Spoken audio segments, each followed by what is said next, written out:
Hello there and happy Video Monday, Teshia Maher here. This week I want to talk to you all about the world's most beloved beverage, coffee. And specifically, I want to talk to you about caffeine, the number one molecule that is often associated with coffee. But even more specifically, I want to talk to you about mold. So this video isn't about coffee being good or bad and whether you should drink it or not drink it. It's about quality or the quality of your coffee and why that might have something to do with what you're feeling. So let me explain. When you drink coffee, if you feel really tired after, crashy, grumpy, if you get a lot of anxiety and nervousness and heart palpitations, it's very possible that it could just be because that substance is foreign in your body. For example, if you don't drink it that often, it could be because you're not used to drinking caffeine, etc. But it is possible that the reason you're reacting poorly or negatively to the coffee is not because of the coffee bean itself or even necessarily the caffeine, but instead something called mold. So coffee has been shown to be one of the highest mold residue foods. So there's lots of mold toxins hanging out in coffee beans and that are generated during the preparation of those beans. So it's very, very, very possible that you might be reacting not to the coffee or the caffeine, but the mold in the coffee bean. I personally really think this is the case for myself. I, for example, find that if I drink coffee that I've made from really amazing beans here at home, that I know where I'm getting them, for example, like a really good organic coffee bean, local, etc., I really don't notice that I get all crazy, feeling like all anxious and nervous or any of those things. But if I get a coffee at, I'm not going to name names, but one of these big brands that we all know that are on every corner, I usually don't feel good at all after them. And I don't even drink very much at all. I'm a small person. I don't drink a lot of caffeine. I don't even have that much.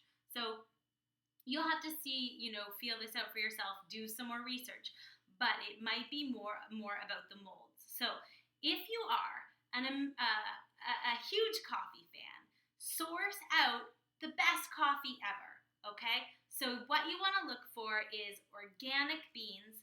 You want to ask the roasters, if they know whether the beans are mold-free.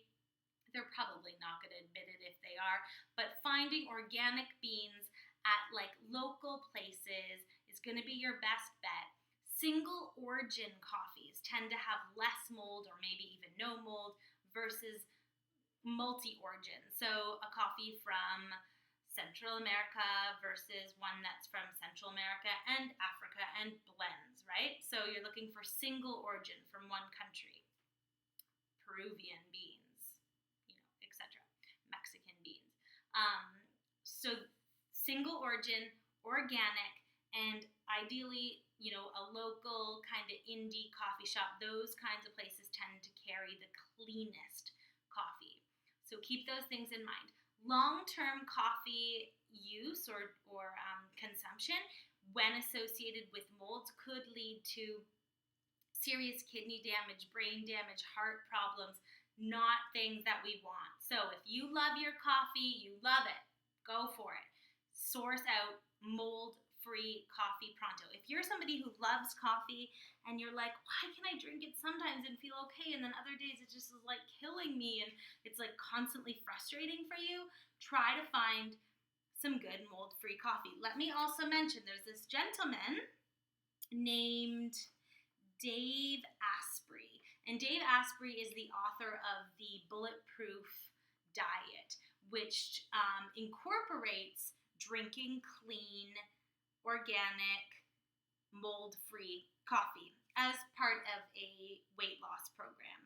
Anyways, Dave Asprey actually produces his own Bulletproof coffee that is apparently supposed to be the cleanest beans you can get. So if if you really want to be safe, that might be a great way to go. I don't have any, affiliation with him or anything. I'm just mentioning this because I want to help in any way that I can. So that information might be helpful to you. You can look him up online, Dave Asprey. Just punch in like Bulletproof coffee and you'll find his stuff. So thanks, Dave, for bringing this all to the surface. And yeah, those are the main things I want to say. Again, this video isn't about coffee's good, coffee's bad, don't drink coffee. I'm not going to touch your coffee. I know how a lot of people are about it, and it's like a sacred thing in their life. So enjoy it, but try to avoid those molds. Happy Video Monday, everybody. Looking forward, as always, to connecting with you next week. Please feel free to contact me via my website, www.teshiamahar.com, or through my Facebook page, Teshia Maher and the Home of Living Live. Ask me any questions anytime. You can book consultations with me through those two portals as well. Take care, everybody. Bye-bye.